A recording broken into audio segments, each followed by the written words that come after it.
नमस्कार विद्यार्थी मित्रमैत्रिणी.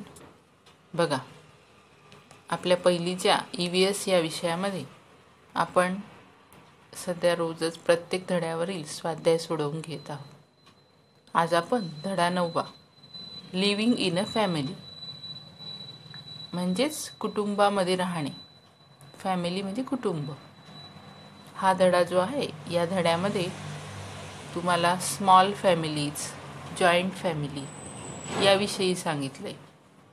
मग स्मॉल फॅमिली म्हणजे छोटे कुटुंब आणि जॉईंट फॅमिली म्हणजे मोठे कुटुंब, एकत्र कुटुंब, ज्यामध्ये आजी आजोबा, काका काकू, आई वडील आणि काका काकूंची मुलं असे अनेक लोक राहतात. ती जॉईंट फॅमिली असते. या पाठामध्ये तुम्ही आपल्या घरातले जे व्यक्ती आहे त्यांना आपण काय म्हणतो ते पण पाहिले. म्हणजेच जे आपल्या आईवडिलांचे पालक म्हणजे आईवडील असतात त्यांना ग्रँड पॅरेंट्स म्हणतात. म्हणजे ग्रँडमदर, ग्रँडफादर. किंवा आपल्या आईचे किंवा वडिलांचे जे भाऊ असतात त्यांना आपण अंकल असं म्हणतात. आणि जे अंकल असतात म्हणजे मामा किंवा काका, त्यांची जी पत्नी असते वाईफ, तिला आंट असं म्हणतात. किंवा आपल्या आईचे किंवा वडिलांची जी बहीण असते तिला आपण आंट, आता आपण मराठीत मावशी किंवा आत्या असं म्हणतो, पण इंग्रजीत आंट असाच दोन्ही यांना तो शब्द आहे.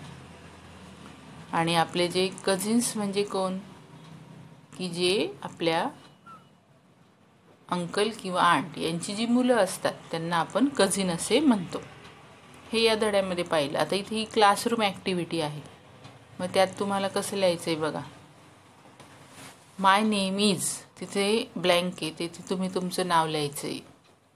पूर्ण नाव न लिहिता फक्त स्वतःचं नाव लिहा. I belong to dash dash family. मग तिथे तुम्ही लिहायचं आहे स्मॉल फॅमिली, जॉईंट फॅमिली, जशी तुमची फॅमिली असेल तसं तिथे टाका. There are dash dash members in family. मग किती मेंबर्स आहे तुमच्या फॅमिलीमध्ये, एकूण किती व्यक्ती आहेत ते लिहायचे. 4 आहे, 5 आहे, 6 आहे, ते व्यवस्थित आपल्या पालकांच्या मदतीने तुम्ही भरा. I have dash dash brothers and dash dash sisters.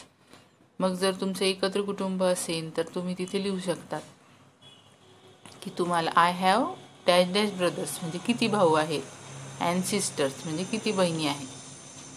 I call my father.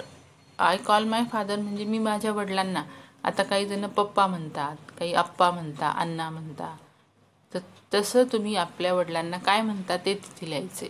I call my father, जे काही दादा, कुणी अण्णा, काय जे असेल ते लिहायचं आहे. आय कॉल माय मदर म्हणजे मी माझ्या आईला कुठल्या नावाने, मग आई किंवा मम्मी, जे काही तुम्ही म्हणत असाल ते स्पेलिंग तिथे लिहायचं आहे. समजली का ही ॲक्टिव्हिटी? त्यानंतर एक्सरसाइज बघा. Answer in 1 word. याचा अर्थ काय की एका शब्दात उत्तर लिहायचं.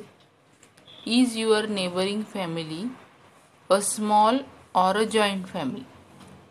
म्हणजे तुमची जी शेजारी कुटुंब आहे, तुमच्या शेजारी राहणार, नेबरिंग म्हणजे शेजारची, ते स्मॉल आहे का जॉईंट आहे. मग आता तुम्ही तुमच्या पालकांच्या मदतीने, जर ते स्मॉल असेल यस, किंवा जॉईंट असेल तर नो, काय जे असेल ते तसं लिहायचं. मग तिथे स्मॉल आणि यस स्मॉल किंवा नो जॉईंट फॅमिली असं तिथे लिहा. What do you call your grandmother. तुम्ही तुमच्या आजीला काय म्हणतात. आता बरेचसे जण आजीच म्हणता, पण अजून काही ठिकाणी वेगळा काही शब्द असेल, तुम्ही जर आजीला वेगळ्या नावाने आई वगैरे किंवा काय दुसरे हाक मारत असाल तर तसं लिहायचं आहे. Are you the elder or the younger child in the family.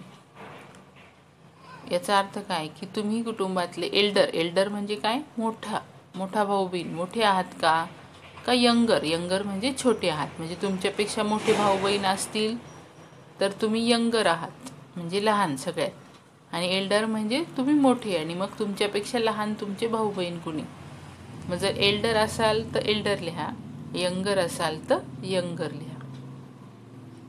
How many cousins do you have, म्हणजे तुमच्या कझिन्स म्हणजे चुलत भाऊ किंवा मावस भाऊ किती आहे तुम्हाला ते तुम्ही लिहायचे. भाऊ बहीण कोणी पण, काकांची मुलं मुली किती. How many members are there in your friend's family. आता तुमचं एखादं खास फ्रेंड असेल तर त्याच्या फॅमिलीमध्ये किती मेंबर्स आहे टोटल. आता तुम्हाला माहिती असतात तर ते तुम्ही लिहायचे आहेत. 4, 5, 6 जे काही असेल ते. बघा इथे आता फिल इन द ब्लँक्स आहे. माय आंट्स चिल्ड्रन आर माय, म्हणजे तुमच्या आंट्स म्हणजे आत्या किंवा मावशी, त्यांचे जे मुलं आहेत ते माझे कोण. मग त्यांना काय म्हणतो आपण, कझिन म्हणतो. काय उच्चार आहे, cousin. My mother sister is my, म्हणजे माझी जी आई आहे तिची बहीण ती माझी कोण आहे, आंट. त्याला काय म्हणतो आपण, मावशी, आंट असं म्हणतात. माय फादर्स ब्रदर म्हणजे माझ्या वडिलांचे भाऊ, इज माय अंकल म्हणजे काका, आपण त्याला काका म्हणतो तर अंकल.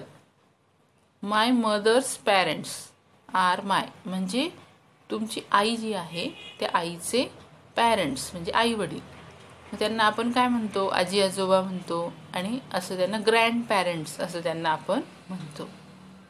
आता इथे बघा, things to do, paste the photographs of the member of your family here.